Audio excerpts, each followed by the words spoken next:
Hello, and welcome to another episode of the William Branham Historical Research Podcast. I'm your host, John Collins, the author and founder of William Branham Historical Research at william-branham.org, and with me I have my co-host, researcher, minister, and friend, Charles Paisley, the founder of ChristianGospelChurch.org and the author of Come Out of Her, My People. Charles, it's good to be back and to talk about all things message related and William Branham and Branhamism. And we're getting into the interesting part for me, the main sect. In the past few episodes, we've been examining all of the extremists. And I know we're going to catch some heat in the comment feeds and already in my email about you guys are picking the most extreme cases. This is not a good representation of what the message stands for. But I'm always going to go back to Jesus said, you can tell the tree by the fruit that it bears, and that is the fruit of the message, whether you like it or not. And I'm also going to point to Dr. Stephen Hassan's book, Combating Cult Mind Control. If you understand how the mind control works, when you're indoctrinated in a cult that is training people that you must have a central figure, we always get the question, if not William Branham, who is our supreme leader? When you've been indoctrinated in that mindset and the leader dies, you're going to have people stepping up and claiming that they are the next thing closest to God. That's just how it works in a mind control cult.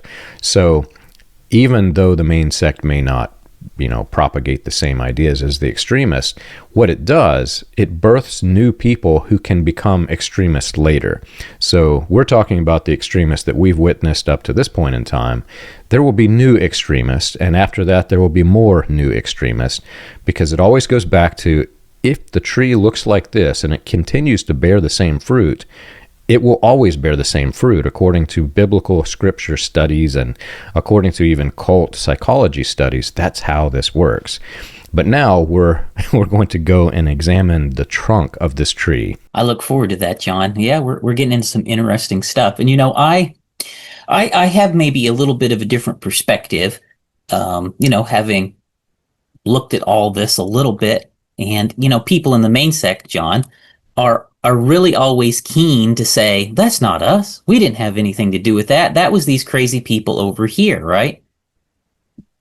But the truth is, every single group that we've talked about up to this stage, with like two very minor exceptions, are directly branched out of the main sect of the message. Every single one of them, okay? All branched out. The polygamists, the celibates, the crazies, every branch of it came out of the main sect. And it is dishonest, it's wicked, it's corrupt and deceitful for them to pretend that they have no connection or relationship. In fact, the truth is they are uniquely responsible for holding them all accountable, for doing stuff about it. And to me, it is incredibly telling, right, that the reaction of people in the main sect is always, wasn't us, right? No, it not only was it them, right? Breakaways from them. They were uniquely responsible for holding those people accountable and bringing those situations under control. And they failed. They failed in their biblical responsibilities. They failed in their leadership abilities. I mean, it's absolutely all failures of the main sect that every one of these other splinter groups exist to begin with. And so, contrary to what they want to say, they are absolutely, fully, wholly, and completely accountable for everything that has branched out of them. And it was their failure to have controls in place in the begin with to let it all happen. And so I have a very, very accountable view towards the main sect of the message, and then so forth the others of everything that's split out of them. Yeah. But you're right, John. We're going into the main sect of the message itself, okay? And I'm really looking forward to chatting about that. There's so much there. There's so much there for us to talk about, John. And I know you're from the main sect itself. And just for our listeners' sake, in case maybe today's the first time they're joining us, you're from the main sect. I'm from probably what is the first splinter group out of the main sect, which broke away in the 60s right after William Branham died. And so we're kind of exploring the sects of the message, and we're made it all our way finally to the granddaddy of them all, the main sect of the message. And it's such a mess. I mean, there's so much to talk about. The thing I want to point out to further emphasize what you just said, yes, a lot of the extremists came out of the main sect. And I grew up in the main sect, so I watched this happen, and I'm unfortunately getting older in years, so I have seen things happen that many of the younger generation have not. But if you examine some of the more extreme leaders, those who were involved in financial scandals or those who went crazy with sexual stuff, there was a point in time in which they were well respected in the message among the leadership. And there were times when, I've been in all kinds of different churches. I have seen numerous people who were traveling evangelists they would travel a circuit within the main sect, and you'd go visit this church that we used to go to in one of the cities and states that I lived in, and then they would go to this other one, and then this other one, and so they're traveling the circuit preaching, and they're lifted up as though they're this great spiritual figure because they're doing God's work. But then whenever they go extreme, which continues to be the case, some of them are just outright lambasted by the same people that invited them to the pulpit. That's the funny part. So there's this air of spiritual significance in the early part of their ministry whenever everybody's getting along. And then suddenly there were doctrines of demons coming out of them. But what's interesting about that is, while they're on the in with the crowd, some of those doctrines of demons, as they call it, become integrated into message canon. Because the way that these people preach, if you're on the outside of this looking in, it's hard to understand this. When you think about preaching, you think about some man standing behind a pulpit and he's opening his Bible and let's talk about this passage from the book of John. And then you start making the Bible come alive to your listeners. Well, that's not the way it is in the main sect of the message. What it is, instead of the Bible, they will open up the Bible and they may read one verse or two. But I have seen countless ministers who, after they do this, they open up a message of William Branham in one of those little blue books, and they set it either beside or on top of the Bible. And I've heard the claim that it's like looking down the sights of a gun. You peer down the sights, and the hindsight that we have right here is the Bible. But you really need William Branham on that other sight. So the message, the spoken word, is the other sight to hit your target. And so what they do, they open up the Bible and it becomes secondary. Then they open up William Branham's sermons, and instead of making the Bible come alive, they try to make William Branham's sermons come alive, and they tell allegories and stories and their own supernatural experiences and their own experiences with William Branham, many of which aren't on any documentation anywhere else. But then those become part of the canon. And so those statements that they've made, which may or may not even be true, become accepted as part of the main sect's theology. I know just what you mean, John. I know just what you mean. And when you think about the main sect too, and I'll go so far as even to throw in most of the other sects with this, John. There's a lot of people who say all this bad stuff happened, and you're correct. There are a lot of people who will blast their enemies from the platform, right? But are you aware, John? Are you aware of a single time when any message leader in the main sect or the others ever turned someone into the police for their thefts or their rapes or their molestations? Right. And so while we can say, right, and while, yeah, sure, you all can say, yeah, we blasted some of these guys from our platforms, what a absolute failure of a response. That is not the appropriate way to respond to these things, right? No, you should have called the police on these people. You should have turned them in, right? Over and over and over, right? And so, again, message leaders, and especially message leaders in the main sect, some of whom we're going to talk about, absolutely failed in their responsibilities, right, as just even decent moral human beings in a lot of cases, for failing to turn in some of the stuff that happened, right? J.T. Parnell should have been called in on the police, right? You go on down the list, all these guys, a lot of them should have been called and turned into the police for what they were doing, right? Because there was a lot of really horrendous stuff that happened over the years. That's just one example. Gene and Leo, right? You can just go on down the list. Somebody should have called the police on these people, and they should have been locked up for what they were doing. Now, as we kind of break over and start talking about these guys, John, as we look at the main sect of the message, maybe I'll just start by recapping just a little bit of some of the stuff we've covered. For through this period of time. So basically what I've been doing, John, I'm walking through my book, Come Out of My People, Volume 2, and it goes all the way from 1966 to 2005. And I've kind of just been tracing the history of each of the major sects of the message through that period. And what you have is William Branham dies. We walked through how there was basically a hostile takeover of the message by Billy Paul shortly after William Branham died. Billy Paul was somebody, when William Branham died, he had a very poor reputation in the community. He was recently divorced and remarried, and that just brought a terrible repercussions with it, the way people looked at him.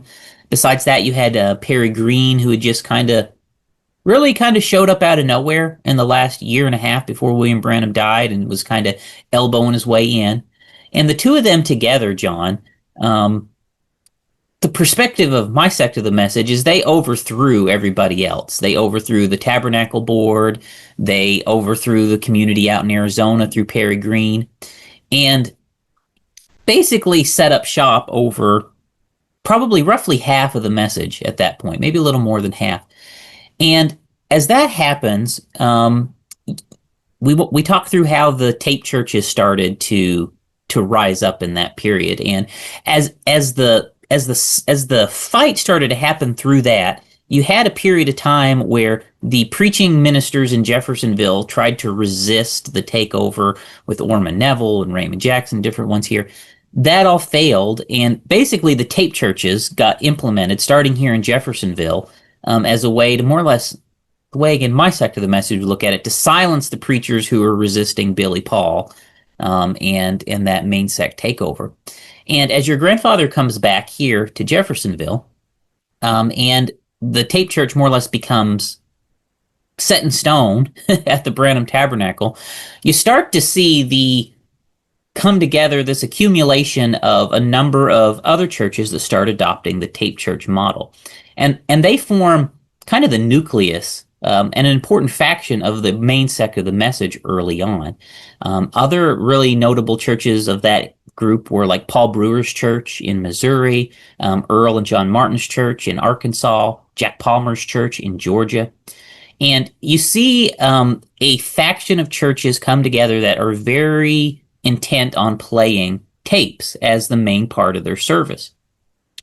And what happens is, as time goes on, as the 60s, 70s, 80s, 90s, and all of these schisms that we've been talking about, Estill Beeler breaks away, the Faith Assembly Fellowship breaks away, J.T. Parnell breaks away, the Paul Lazier Lowrys break away, the Parnells break away, the Joseph Coleman breaks away with all their groups. Lee Vale breaks away with his groups. Ewald Frank breaks away with his groups. You just keep on going down that list. As all of that is happening, the percentage of churches in the main sect that have live preaching is shrinking, and the tape churches are becoming more and more the majority, because it's mainly the preaching churches that are leaving. And it's through this period of time that the control of message literature and control of all the recordings becomes very important to the central institutions. And as you come up into the 90s, late 80s and 90s, as the copyright wars unfold and as that last major schism really rocks the main sect of the message, you come out to the other side of that, probably by the mid to late 90s, where the tape churches are the majority of the main sect of the message. And so the first thing I wanted to point out was just that kind of that demographic shift that happens in the main sect over the decades.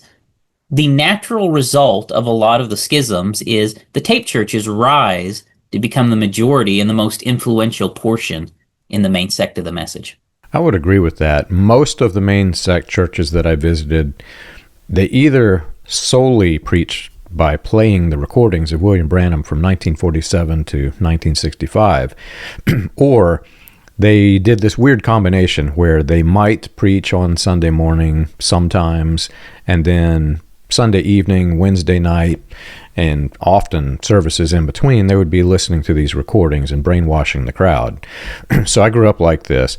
When you entered into the Branham Tabernacle, anybody who visited was a little shocked because they were all dressed up in their fancy clothes, and they come and sat down, and my grandfather would introduce the recording of William Branham and then say, "Hey, brother so-and-so, back in the tape room, press play on that tape." And they would press play, and everybody would just sit there and calmly, quietly try to make it look like they were having some sort of spiritual excitement in this service, but they're sitting there, and you can tell it on the kids' minds, man. They're bored out of their minds. My grandfather and the associate pastor were sitting on these big, large chairs on the platform, watching everybody listen to a tape. That's how this sermon went down, man. And as a kid, you're counting the number of holes in the ceiling tiles, and as you know, I've talked to some adults who, some of them are still in the message, but they said that, it's just really hard in the Branham Tabernacle. You sit there and you're bored out of your mind because you've already listened to these recordings over and over in your own home, and then you go sit there and try to pretend like it's exciting. And I'm thinking about what restaurant are we going to after the service? That's a paraphrased actual quote from a guy who I think he's still in the message, but that's wrong. That's the way that they're doing it, and it's wrong because not only are they trying to say that the statements made in the 40s, 50s, and 60s are good enough for today, and therefore we can listen to them, but people come to church looking for spiritual guidance. And the things happening during that era don't even closely resemble what is happening today. So all of the problems that people face today, they're left to face them alone. So when they enter these churches, there's just zero spiritual guidance. And if they try to get counsel from the ministers after the service, or meeting in the homes or whatever, often the ministers in the main sect will point to the recordings and say things like, well, if it was good enough for back then, it's good enough for today. So just immerse yourself in the recordings, you'll get your answer. And they bypass the spiritual counsel altogether. So when you join one of these churches, you're basically, in a spiritual sense, you're in this spiritual desert. There is nothing for you. Those are some great observations, John. And I think that's very true. Very true. I know in the churches I come from, like they and most of the other sects of the message, the fact that the main sect plays tapes rather than has consistent live preaching is generally a massive point of contention today between the main sect. And it's really always been a contention, really from day one when they started doing it. I know a lot of the preachers in the other sects of the message, they view the pressure to establish a tape church or convert to a tape church, they view that as a more or less an attempt by the main sect to shut them up, basically. And that, I have to say, in my opinion, that probably did play a major role. I really think that is a substantial part of the leadership of the main sect. I think that's absolutely in their thinking is, it's not, press play, it's shut up and press play. Like, I think you could add the word shut up in front of the press play, and you would be getting the emphasis probably just as accurate from what the leaders in the main sect want. We don't want to hear what you have to say. Shut up, press play, right? And that is how a lot of the other sects of the message, they hear the word shut up before press play from the main sect. But I think the viewpoint in the main sect, though, to be fair, is different. I think the average rank and file don't look at it that way. I think the average rank and file looks at it as, and I believe I've heard this articulated more or less directly, William Branham brought the perfect revelation. The perfect has come. Why do we need a middleman? Let's just press play and get the perfect from the source. And that is, I believe, the official rationale as to why tapes are played. I don't know, John, was it ever explained why we play tapes as opposed to, have a preacher preach a sermon? Like, do you know an official explanation for that? Well, it depends on who you talk to and where you were at the time. I remember that there was this guy who wasn't even a parishioner of the Branham Tabernacle, but he would frequently come to the Tabernacle. And he would get forcibly ejected from the meetings, and he would, I'm told, I wasn't there to witness this, but I'm told by multiple family members and multiple deacons that in sometimes it actually broke out into a fist fight. The guy he had a temper. The funny part is he was a really close friend of the family. I wish I could say who he was, but anyway, this guy was a fighter, and the reason he was forcibly ejected is because the Branham Tabernacle was already a tape church. You came dressed in your Sunday school clothes and you sat down and sat board for these tapes aren't short. They're sometimes 2.5 hours long. Well, so you're sitting there 1 hours even. Yeah, some over 3. Gracious. I mean, this is it is torture. It is torture to do this, right? And this guy's screaming like a Nazi through these recordings. People on the outside of this message cult have no idea what this is like. But anyway, this guy came to these services. My grandfather would, I'm using the word loosely, preach Sunday school, which usually consisted of him telling stories of his wonderful experiences with William Branham. And he would open with a Bible verse. And I think most times, if I recall correctly, we would, as a congregation, read a psalm together. But then he would tell these spiritual experiences, which are, me and Brother Branham were going down the road one day and we saw a coffee shop and we stopped and he told me the most wonderful thing. That's how my grandfather would do. And it would always point back to the Bible verse. So it was like the sermon wasn't even about the Bible. It was about this thing that happened to him, and he saw how it connected to the Bible. That's probably the easiest and best way I can say it. Well, this guy would come in, and he would hear my grandfather doing this, and he wanted nothing but the recordings. He thought it was complete heresy for anybody who is a minister to preach, because by William Branham's own words, the message and the messenger are one and the same. If you add another person to this mix, you have a different messenger. He was actually more closely aligned to the message than the message cult itself. And he wanted my grandfather to shut up. So the shut up phrase that you're using, that's what he did. Well, he would create such a ruckus, they would have to forcibly eject him, and it would come to fistfights. So if you ask him, the reason why people play tapes is solely because of what William Branham said. The message and the messenger are one and the same. You can't have another messenger. Otherwise, look at the extremists that we have. Their message has become one and the same with them, and they're isolated from the other group. So in this guy's mind, my grandfather was trying to rise up to be another replacement of William Branham by speaking. So in his eyes, that's what it was. On the flip side, you had all of these people who the spiritual counsel, I can't stress that enough. The way in which they wanted you to find any comfort for whatever it is. If you have sin in your life, you go to the recordings. If you're seeking healing, you go to the recordings. No matter what it is in your life, you go to the recordings. I have, and this is common, I don't think anybody who is out there would object to this. If I were to be diagnosed with some, kidney disease, and suddenly, by happenstance, magically listen to a recording and catch that somebody in a prayer line had that same kidney disease, well, William Branham wasn't speaking just to them. He's also speaking to me, even though that recording was 1950s, whatever it is. And they accept their healing based on William Branham claiming to have healed another person, not knowing that that person may have died of that same disease.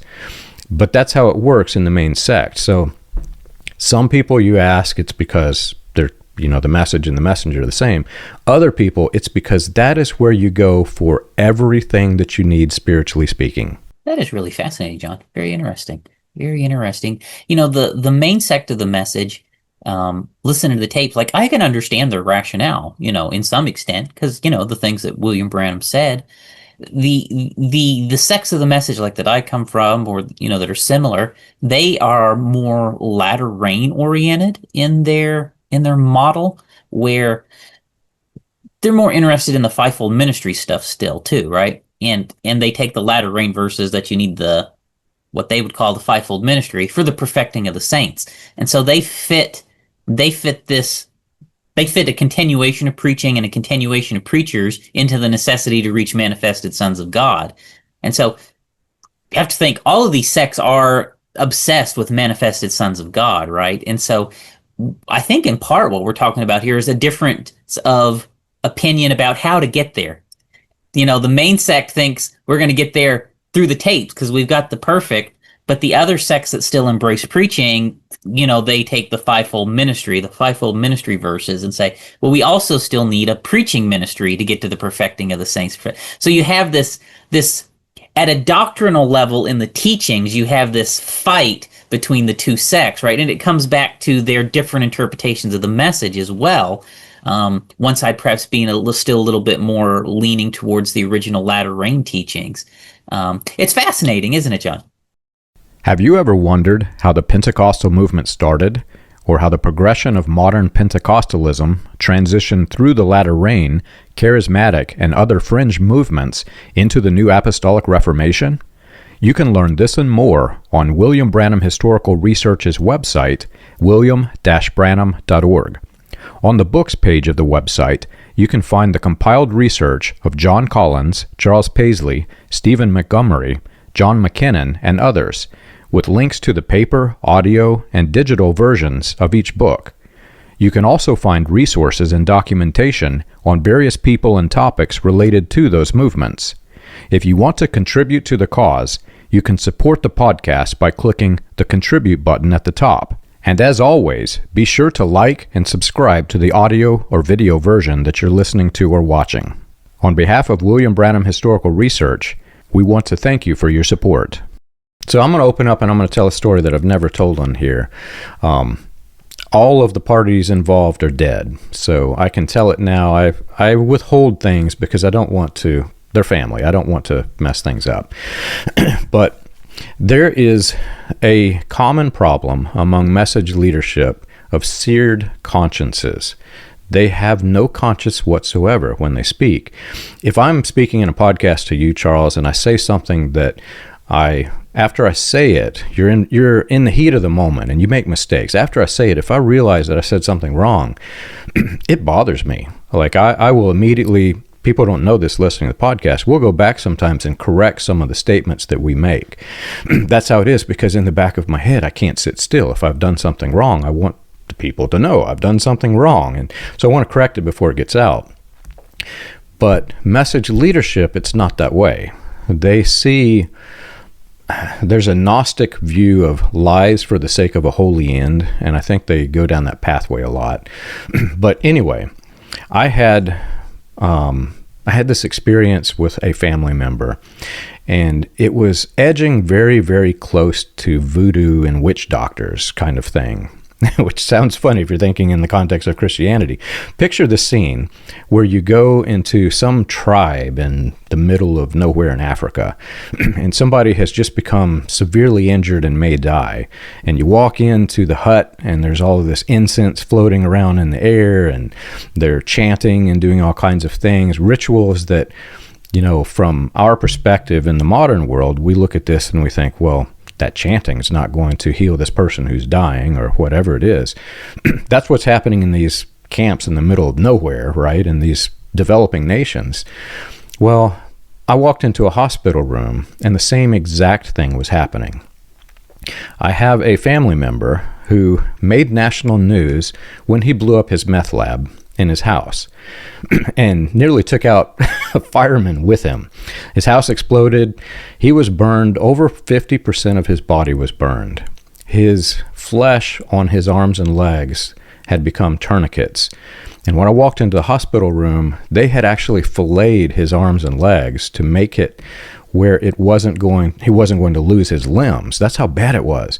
And I walk in, and it was the most disgusting, horrific thing I've ever seen.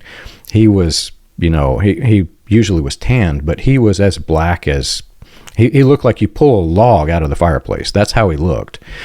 My grandfather from behind the pulpit said, "Now I want you to pray for," and I'm not going to give the relationship, "I want you to pray for brother so-and-so. He got in a motorcycle wreck." And so everybody's praying for this motorcycle wreck that didn't happen. I go to the hospital, and he was registered under some weird name like Tom Jones or something that wasn't his name.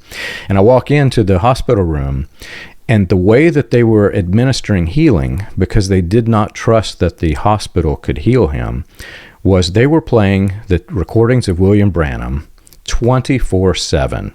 They were sitting watch with him. When the tape would stop, there was somebody in the room to flip the tapes, because they thought that he would receive his healing by listening to those recordings. It was an enchantment of sorts. And you can picture what the nurses and doctors thought. They're walking in, and here's this guy screaming like a Nazi in the, in the speakers of this tape player that they brought in. Well, whether it worked or not, my family would say it worked, because he did recover and blew up his meth lab house a second time. And in the second instance, my grandfather got behind the pulpit and he said something to the effect of, "Please pray for brother so-and-so. He was messing with gasoline and he had a serious accident." But his meth lab exploded. He goes back in the hospital. They did the same exact thing. Now, my family will argue that this second attempt at voodoo worked, because he did recover again, later to die of something else. So that's how this works if you think about these recordings. It is such a weird mess that it doesn't even resemble Christianity whatsoever. Wow, John, that's an awful story. And it is illustrative of just how message leaders will bend the facts and the truth and really just be outright dishonest in order to kind of present a false narrative. And it's also really illustrative of how the main sect views the tapes with these magical healing powers in the words of the prophet. That's very interesting, John. Very interesting. Now, I think the next thing to point out about the main sect is the leadership of it. You know, I mentioned how when William Branham died, Billy Paul basically overthrew the Branham Tabernacle and put himself into power. He did that with help from Perry Green and people coming back from the Tucson message community. So they brought a bunch of people back from Tucson. They had a more or less secret election at the Tabernacle, an impromptu service where he brought a bunch of people from Deity cult especially back and voted him in as pastor and general overseer, really, of the Branham Tabernacle. That all preceded your grandfather coming back. He was out in Arizona still at that time as well. And the reason that he was able to get away with that, John, over the protests of the majority of the Jeffersonville message community, was that the deity cult controlled all of the majority of the trustee positions on the boards of the central institutions of the message. Now, in our next episode, I hope we're going to start actually talking about the central institutions themselves and the board members and just the history of some of that, how that all came together and evolved. But basically, before William Branham died, he put the deity cult in control of the central institutions of the message. And now the message has 4 central institutions, John, and what I consider central institutions. And those central institutions, John, that's really how I define the main sect of the message. You know, other people might define it. You might even have a little different definition than me. But the way that I define the main sect of the message is the main sect of the message is the 4 central institutions and all of the people who are loyal and cooperate with those institutions.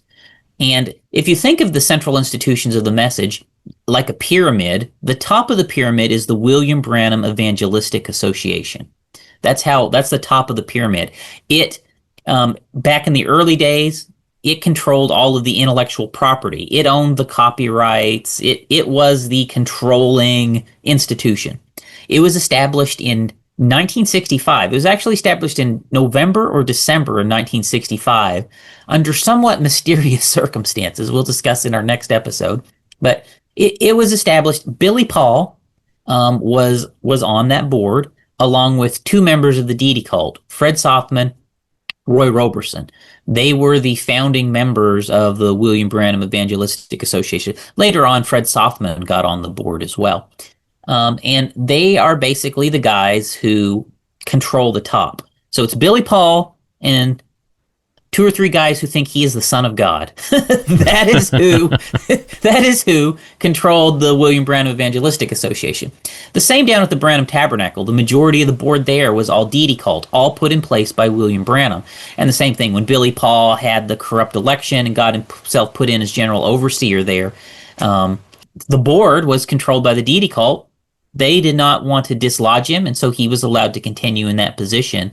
And he essentially is who appointed your grandfather in as a pastor, and Vernon Mann and the others that came along through before. So Billy Paul was always kind of the secret power in all of these things. Besides that, there's 2 other central institutions. So I said the WBEA and the Branham Tabernacle. Well, the Branham Tabernacle controls all the assets of the local Jeffersonville message community. Or at least they did until somebody stole it all from them. Maybe we'll talk about that too later.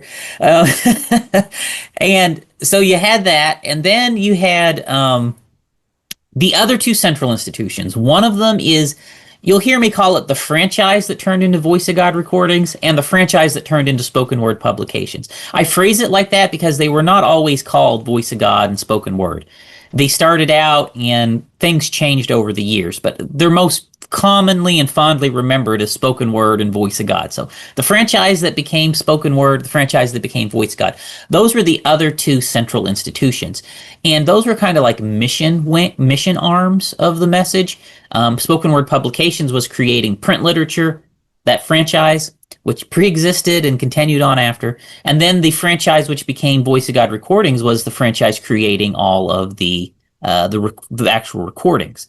And in our next episode, we'll just talk through the evolution of who was involved in all that and just connect up the dots for everybody, because I do think it's going to help people just to understand how all that evolved over the years. But in a nutshell, Fred Sothman, who is also on the WBA, he is the director of the franchise that becomes Voice of God recordings. And Roy Borders is the director of the franchise that becomes spoken word publications. Okay. And so all of these guys, basically all of the directors and board members are shared across all these groups is what I'm getting at. It's the same leadership team, more or less, across all the groups with different levels of say. And so those are the central institutions. Those are the key guys. And my chief point here is, one, they're really all controlled by the same group of friends. Besides Billy Paul, they were all in the deity cult when all of this stuff started out. They were all deity cult members. Okay, Joseph was not involved in this when he was back then. Joseph was a child still, minor, when his father passed away. So Joseph didn't get involved into this till years later. But it was all the deity cult, and it was Billy Paul really in the controlling position through the years. And Billy Paul kind of managed it. I'm going to say he managed it all mostly with soft power. I think that'd be a fair way to put it, wouldn't it be, John? And I think that Billy Paul,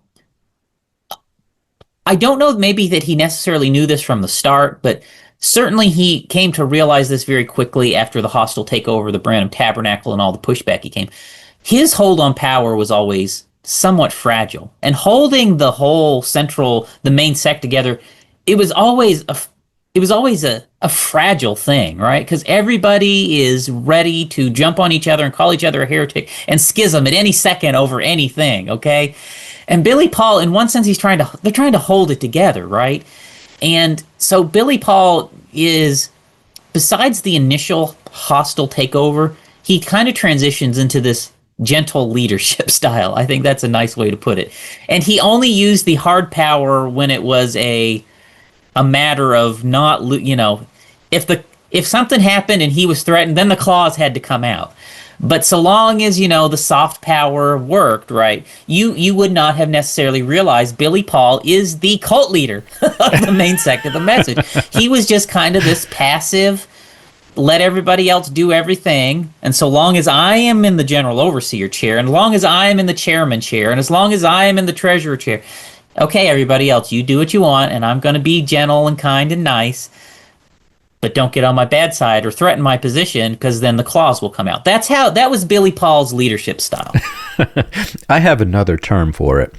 Charles, we're going to have to come up with our own set of terms, because we're edging very close to the point where some of the people are still alive and have mountains of money to issue lawsuits.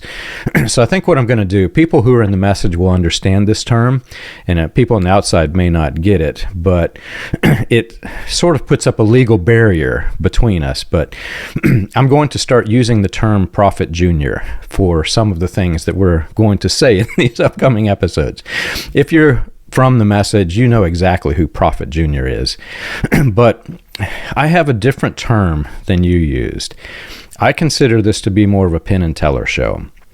If you understand the comedian act of Penn and Teller, there's this boisterous guy, he's a very tall, big, hefty guy, very boisterous personality, and he is the face of the comedy act. He's the one doing all the speaking. His partner has he's almost mute. I don't know that he ever speaks, but he just sits there and he smiles and makes faces and expressions while the boisterous guy is making all the jokes. But it's the silent guy who's actually the brains behind the act. So it's a Penn and Teller show. If you look at Billy Paul, he, like you said, he was this friendly, timid guy that would never do many of the things that Prophet Junior and some of the others are doing. But the Penn and Teller act it's all throughout the message. If you were on the inside and you understood the dynamics of how this worked, there was a brains behind the operation and there was a face behind the operation. That's very true. And they weren't the same person. And so definitely the way I characterize it is, beyond a shadow of a doubt, Billy Paul was the man with his hands on all the levers of power across the main sect of the message. He was in control of all of the central institutions. No questions asked. But the people running it were the faces, okay? Fred Sothman was the face. Boy, what a silly face to choose. But Fred Sothman was one face, right? Roy Borders was another face, right? Your grandfather was a face. And Roy Roberson, even to some extent, was a face. So Billy Paul has these other guys who are out front, right? And he's more or less in the back room making the decisions and giving, instructions and stuff. And so long as the money is flowing, that's my take, so long as the money's flowing, so long as everything's moving on, Billy Paul really don't care too much, right? And for me, John, this is another just opinion. This just goes back to me. I don't think Billy Paul ever believed the message, right? Because the lack of passion, the lack of getting into all of the fights and all of the schisms. John, are you aware of any single real message believer that doesn't have incredibly strong opinions that they would fight to the death over? Are you aware of such a message believer as that? None. There is no way, man. So the fact that somebody could be in the message all of those years and never have a serious conviction enough that they would get into a fight on a schism over is a pretty good sign that they don't really believe the message. Because for the average message believer, these things are life and death struggles. Go to the firing squad to fight over this. You will do anything to be on the right side and win and make it in the rapture. William Branham would say, if there's only one person in Jeffersonville gonna make it, it's gonna be me. And that's you ever heard people in the message say that, John? And that is the attitude of a lot of people. If anybody here is gonna make it, you better believe it's gonna be me. And, and they will whatever it takes to make sure they are the one person that makes it. And the fact that Billy Paul never got into any of that, to me, is very telling that he was aware of what it all was, right? And he was just happy to collect the check in the back room while everyone else was crazy. Well, and the funny part about all of that is there were people who knew Billy Paul growing up and knew the way that he acted, the things that he did while William Branham was preaching, some of the things that he did outside the building. And they would argue that, he never believed it because he never lived it. He didn't have the lifestyle. And what's funny, many of those same people would say that even while I was in the message, and they didn't know the lifestyle of Prophet Junior. And so they thought that they were two different people with two different personalities, both of which believed the message. My family, even before any of this happened, before any of my research, they weren't fully sold on the idea that one or two or both of the brothers truly believed the message at all, because they just didn't act like other message believers. Prophet Jr. is an interesting case, and his rise into power, John, really comes very close to the end of my book. So, so we might not have to say a whole lot about that. But yes, there's just a very interesting contrast between the way Billy Paul and his successor managed things. I think Billy Paul had an understanding of the fragility of the situation, and he also had a more honest understanding of just how this whole thing works and how it's held together, right? And you lost that during the transition in leadership, and that then you have someone who's not up to the task in some sense. Okay, being generous here. Someone who's maybe not quite up to the task of holding such a diverse, complex thing together, and ends up causing the major schisms, some of them that happened in the 90s and early 2000s. Okay, so yeah, I mean, I think just that difference in leadership style explains a lot of what transpired as Billy Paul went into retirement. So, but to the main portion of my book, Billy Paul is the guy running the main sect of the message, and a lot of what we're going to talk about, through the next few episodes, is the period of time while Billy Paul's in charge. What happens is, as you come into the early to mid 90s, Billy Paul does start grooming his successor, and in the early 2000s, Billy Paul starts to go into semi-retirement and turn things over to his successor. And we might talk about his successor some more down the road. But definitely for the point and period that we're covering, it's really important to know the churches of the main sect are gradually becoming increasingly tape churches, less and less preaching churches. The central institutions are controlled by Billy Paul and the Deity cult. And if we haven't said again who the Deity cult is, again, maybe this is someone's first time joining us. The Deity cult is the section of the main sect which worships William Branham as God incarnate. They baptize, they pray in his name, they say he is God in the flesh, okay? The Deity cult, they are the ones in charge. And John, that is so important to point out to people. It is so absolutely important for all of the people in the message and outside the message to know the central institutions of the message are controlled and have been since their inception by the members of the Branham Deity cult. They are the Deity cult. And what's important is, even more than knowing that they're controlled by the Deity cult, it's important to know William Branham is the one who put the Deity cult in power. Okay? William Branham very famously, we did a full episode on the bruised serpent, if you want to look it up through the past.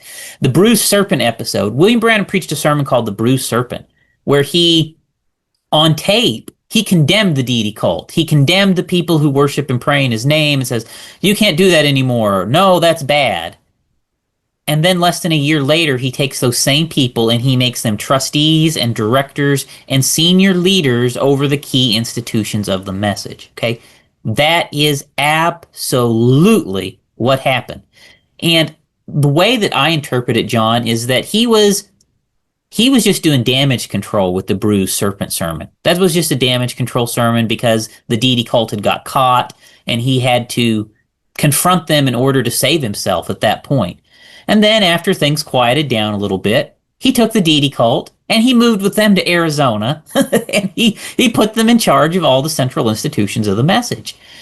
And they still worshiped him as God and baptized in his name, and he knew it the whole time. He knew when he moved out. There's all kinds of records that he knew that they were the Deity cult, that they were worshiping him, and he chose to put them in control of the central institutions. And so throughout this entire period, while the rank and file person in the main sect does not believe William Branham was God incarnate, absolutely not, the leaders of the main sect and its central institutions were absolutely members of the Deity cult. Absolutely.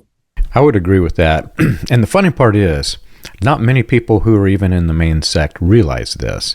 You and I have, even before this one, we had some discussions about what was true and what was not concerning the leadership of the Branham Tabernacle and its main sect establishments. Key figures who were truly believers that William Branham was God in the flesh were appointed to very critical positions of leadership. And I had no idea that these men were on even legal documents. Some of the legal documents have them in it because we saw them as nut jobs. Fred Sothman, that guy was crazy, man. Anybody who knew him knew that he was crazy. there's this there's this video that I think we've played a few clips from where he's talking about how William Branham was greater than Jesus, and Jesus could never do the same miracles that William Branham did. He was so much greater and more powerful. And the backstory behind that, people would go visit Fred Sothman because he would say the craziest things. And if you could get him on recording, it made a good laugh.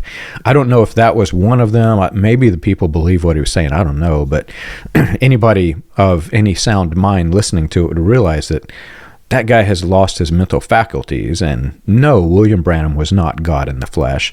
But the fact that he and many, many others were put in leadership positions solely because they believed that William Branham was God is very telling. You are correct. And you can go down the list of every trustee of the central institutions, and every last one of them is on recording somewhere saying William Branham is God in the flesh. Every last one of them. And I document those in the book if people want some footnotes and stuff to chase all those down. The first and second volume of Message History, but every last one of them, right? And so it's not even in dispute that is what they believe. That is absolutely what they believe. And so this thing is always this weird abomination from day one, John. I mean, it is from the moment William Branham dies. I mean, it just becomes an increasingly worse abomination. You know, you've got Billy Paul, who probably doesn't believe the message, running the central institutions, which were led by people who think that William Branham was God incarnate. and they are the ones propagating all of the tapes and all of the literature and going on, you know. And it's just, you know, what do you do with that? It's so strange on one hand, but then on the other hand, it's just so ugly. This, you know, it's just abominable, the whole thing, John. Abominable. And lots of people did know it. There's a lot of people that did know it. Like the people in my sect, a lot of them left over it, you know, back in the day when it all started. But there's been lots of people that know those things. But where can you go, John? You think me and you are doing this here in the year 2025, right? And we record these a few weeks in advance. So, you know, this will come out later this year. But where can we go? Just think, the whole world of all the mess. Where can we go and find anyone in the message saying, "Hey guys, Fred Sothman and these guys are all in the deity cult"? Where is anybody warning people? Where is anybody out there for all of message history putting this out there for people to hear? It's not really there, is it? It's not really there. You know, if you were in the circles of leadership here in Jeffersonville, you probably know about it. If you came to my church and were there when Raymond Jackson preached about it a few times and gave out everybody's names and played some record, like, you would know about it. But otherwise, there's very little awareness outside of the core leaders of the message that this is even a reality. Well, there's so much to talk about. I think if we start another subject, some of the subjects that we have are so big, it would probably require an entire podcast. So maybe we'll cut off here, but getting into some of the other things that we have spoken about, Gene and Leo and their torture compound in Prescott, Arizona, many of the things like this are a direct result of the main sect of the message. So you can't have a extremist who is preying upon others. I'll say it lightly so that YouTube doesn't block us. You can't have that without a main sect. From the tree produces the fruit. That's how this works. If you know the Bible, you know that what I'm saying is biblically accurate. You examine the tree by its fruit. So the further we go in this tree, you'll understand that even while the main sect would say that the tree trunk, the main sect, is holy, and that all of these extremists that blossomed from that tree, they're just rogue agents for Satan. They're working their way into heresy. And William Branham never condoned that. You're going to find that William Branham actually established his main sect from that structure. He wanted the extremists. He wanted the people that believed that he was God. And then after he died, and the leadership that already was somewhat this weird mess of deity cult, they wanted more people of extreme nature. So they're bringing in more messed up people to help lead this thing. And that is what grew the tree that blossomed into all of this fruit that we see. So much more I can say, but maybe next time we'll get into some of the deeper, darker secrets of the main sect. I'm looking forward to it, John.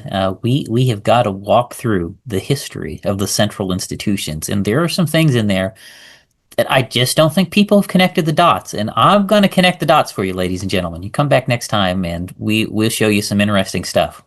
Well, if you've enjoyed our show and you want more information, you can check us out on the web.